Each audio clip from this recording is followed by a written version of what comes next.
Hello everyone, आज के इस लेक्चर में हम बात करेंगे द पुली चैप्टर के बारे में, जिसको जॉर्ज हार्वर्ट ने लिखा है। ये आपका पहला लेक्चर है और देखिए ये आपके एलएनएमयू यूनिवर्सिटी पार्ट 1 में आपके 2023 एग्जाम के लिए बहुत ही इंपॉर्टेंट टॉपिक है। और ये टॉपिक किस किताब की है तो देखिए पालग्रेव की गोल्डन ट्रेजरी में आपको पेपर 2 में पालग्रेव की गोल्डन ट्रेजरी में आपको कितने पोएम पढ़ने हैं? लगभग 19 से 20 पोएम पढ़ने हैं। उनमें से एक ये सबसे ज़्यादा इम्पोर्टेंट ये पोएम है, बहुत ही ज़्यादा इम्पोर्टेंट पोएम है। इससे पहले मैं आपको दो इंपॉर्टेंट पोएम पढ़ा चुका हूँ, जिसमें पहला टू द स्काईलार्क और दूसरा माई लास्ट अच्छे से पढ़ा चुका हूँ। वो आपको प्लेलिस्ट में मिल जाएंगे।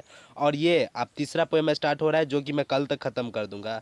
तो इसमें हम वेरियस जितने भी है बहुत सारे चीज़ें के बारे में बात करेंगे, जिसमें पहला हम इंट्रोडक्शन पार्ट देखेंगे। इसके साथ साथ उसमें क्या की पॉइंट्स है उसके बारे में देखेंगे, उसमें क्या समरी, इसमें क्या बात की गई है उसके बारे में देखेंगे। उसके बाद पोएट के बारे में जाएंगे, पोएट के बारे में जानेंगे और लाइन बाय लाइन एक्सप्लेन करेंगे, जितने भी स्टेंजा है उसको और जितने भी लाइन है उसको। ठीक है, तो चलिए शुरू करते हैं इस वीडियो को। तो देखिए सबसे पहले हम क्या जानेंगे द पुलिक चैप्टर में, जिसको हम जॉर्ज हार्वर्ट ने लिखा है, इसके इंट्रोडक्शन पार्ट को। तो इसको ये इंट्रोडक्शन पार्ट में इंपॉर्टेंट पॉइंट्स भी है, तो दोनों के बारे में जानते हैं। तो इसको सबसे पहला इंपॉर्टेंट पॉइंट क्या है?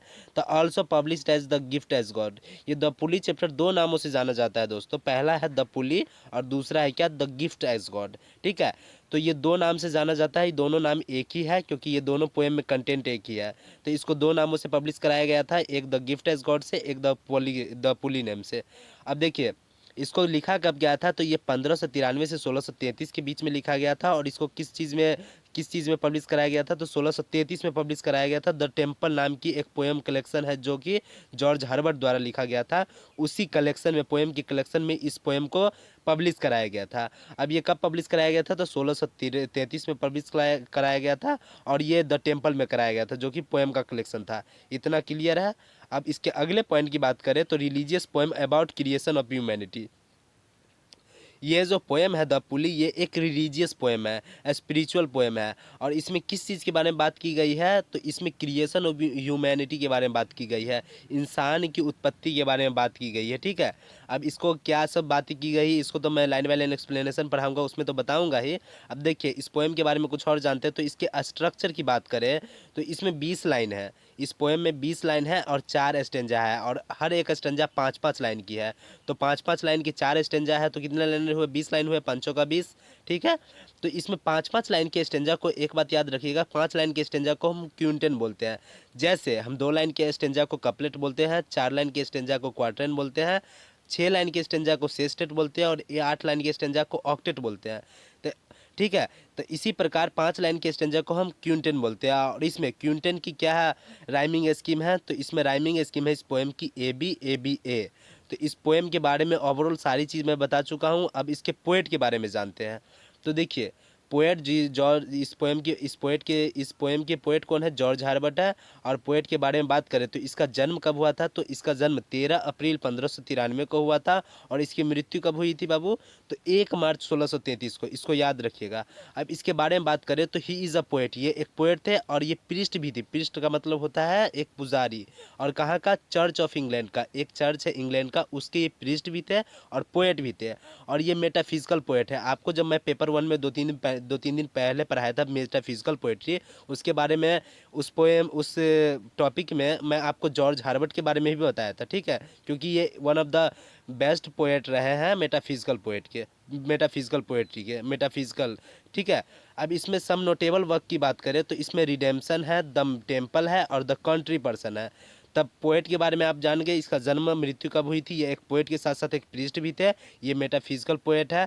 और इसके नोटेबल वर्क में सबसे पहला है रिडेम्पशन। द टेम्पल में ही द पुली को उसमें पब्लिश कराया गया था। और तीसरे इसमें सबसे ज़्यादा इंपॉर्टेंट है द कंट्री पर्सन।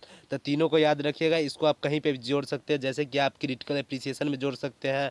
इसको आप जब लिखिएगा लाइन बाय लाइन एक्सप्लेनेशन, उसमें भी आप जोड़ सकते हैं। तो इसलिए अबाउट पोएट के बारे में बता दिए। अब चलिए आप इसको लाइन बाय लाइन एक्सप्लेन करके आपको बताते हैं।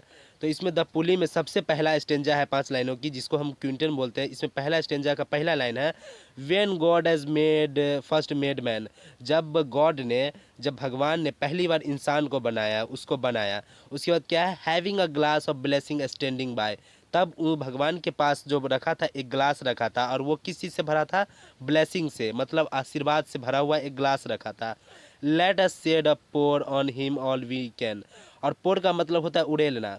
तो उसमें क्या बोल रहा है, तो उसमें क्या आगे बोल रहा है कि जब भगवान ने पहली बार इंसान को बनाया तो उसके बगल में क्या रखा था, एक ब्लेसिंग का ग्लास भरा हुआ रखा हुआ था।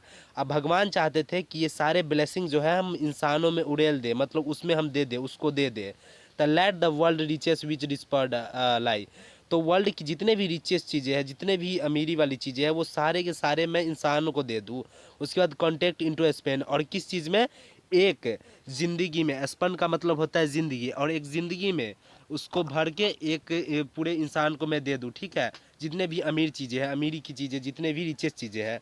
तो यहाँ पे इस पांचों लाइन का मतलब हुआ कि भगवान ने जब पहली बार इंसान को बनाया तो उसके बगल में एक गिलास रखा हुआ था जो कि ब्लेसिंग से, आशीर्वाद से भरी हुई थी। और भगवान चाहते थे कि इसमें जितनी भी भरी हुई ब्लेसिंग, आशीर्वाद है, वो मैं इंसानों को एक ज़िंदगी में भर के दे दूँ, ठीक है। अब इसके अगले स्टेंजा की बात करें तो देखिए, जब इंसान, वो गिलास की बात हो रही थी, तो गिलास में सारे कुछ वो चाहते थे दे दूं मैं इंसानों को। तो इसमें सबसे पहले हमको क्या दिए, सो स्ट्रेंथ फर्स्ट मेड अवे। सबसे पहले वो हमको दिए स्ट्रेंथ, उसके बाद क्या दिए, ब्यूटी। उसके बाद हमें क्या दी, विजडम, ऑनर और प्लेजर। तो सबसे पहले हमको दिए सो स्ट्रेंथ फर्स्ट मेड अवे, सबसे पहले हमको वो क्या दिए भगवान, स्ट्रेंथ दी, हमें ताकत दी। देन ब्यूटी फ्लॉड, तब हमें सुंदरता दी, खूबसूरती दी। देन विजडम, विजडम, और उसके बाद ऑनर, प्लेजर, ये तीन चीज़ दी। उसके बाद विजडम का मतलब होता है बुद्धि, ऑनर का मतलब होता है सम्मान, और प्लेजर का मतलब होता है संतुष्टि, प्लेजर का मतलब होता है खुशी। तो ये सारे चीज़ वो हमको दिए। उसके बाद क्या बोला जा रहा है, when almost all was out God में अस्टे। और जो वो, जब वो हमें सब चीज़, लगभग सारी चीज़ दे ही रहे थे, तब वो गॉड क्या करते हैं, लास्ट में रुक जाते हैं। स्टे मतलब रुकना। जब हमें वो सारी चीज़ लगभग दे दिए, तब गॉड मेड अ स्टे, तब वो गॉड जो थे वो रुक गए। Perceiving that alone all his treasure, और तब वो उसमें एक अकेला चीज़, लास्ट में एक चीज़ बच जाता है जो कि भगवान हमको नहीं दिया। वो क्या था, वो था रेस्ट, सुख चैन। इसके अलावा सुख चैन का मतलब ऐसा है कि उसको रेस्ट नहीं दिए, सुख चैन नहीं दिए, संतुष्टि नहीं दी, ठीक है। और जो कि बॉटम में था, उस क्लास के बॉटम में था। जैसा कि हम लोग चाय पीते हैं, मान लीजिए, तो चाय पीते हैं तो उसमें जब हम चाय पी लेते हैं तो उसमें छोटा सा छूट जाता है लास्ट में। उसी प्रकार जब हमको ब्लेसिंग भगवान दे रहे थे तो उसमें एक चीज़ छूट गई थी, वो है सुख चैन, रेस्ट, ठीक है। जो वही चीज़ छूट गई थी। तब ये क्यों छोड़ दिए थे भगवान, तो देखिए इसमें बात करते हैं आगे। तो इसमें for if I should said he, तब भगवान बोले कि bestow the jewels also my creature. भगवान के द्वारा बोला जाता है कि मैं अगर इंसानों को सारे चीज़, मतलब खजाना, ज्वेल्स मतलब वो मैं आखिरी चीज़, ज्वेल्स, वो खजाना मैं अपने क्रिएचर, अपने जो बनाए गए क्रिएशन पे सारे कुछ मैं दे ही दूंगा, तो he would adore my gift instead to me. तब वो क्या करेंगे, मेरे गिफ्ट की पूजा करेंगे, मेरे गिफ्ट को मेरे से ज़्यादा प्यार करेंगे। मतलब जिसने उसको बनाया, उसी को वो भूल जाएंगे। एंड रेस्ट इन नेचर, और वो क्या करेंगे, आराम खोजेंगे नेचर में, प्रकृति में। वो क्या चाहेंगे, आराम करूँ, क्योंकि उसको सारा कुछ रहेगा और वो हमको भूल के वो आराम करना चाहेगा। Not the God of nature, और वो गॉड ऑफ नेचर का मतलब भगवान, वो मेरे को भी भूल जाएंगे, ठीक है। गॉड ऑफ नेचर को, जो उसको बनाया उसको भी भूल जाएंगे, और वो क्या करेगा, रेस्ट इन नेचर, रेस्ट करना चाहेगा नेचर में, प्रकृति में। सो बोथ शुड लूजर्स भी, क्या करेगा उसके बाद, सो बोथ शुड लूजर्स भी, तब वो दोनों का दोनों, तब ये दोनों इंसान भी और भगवान भी, दोनों क्या कहलाएंगे, लूजर्स।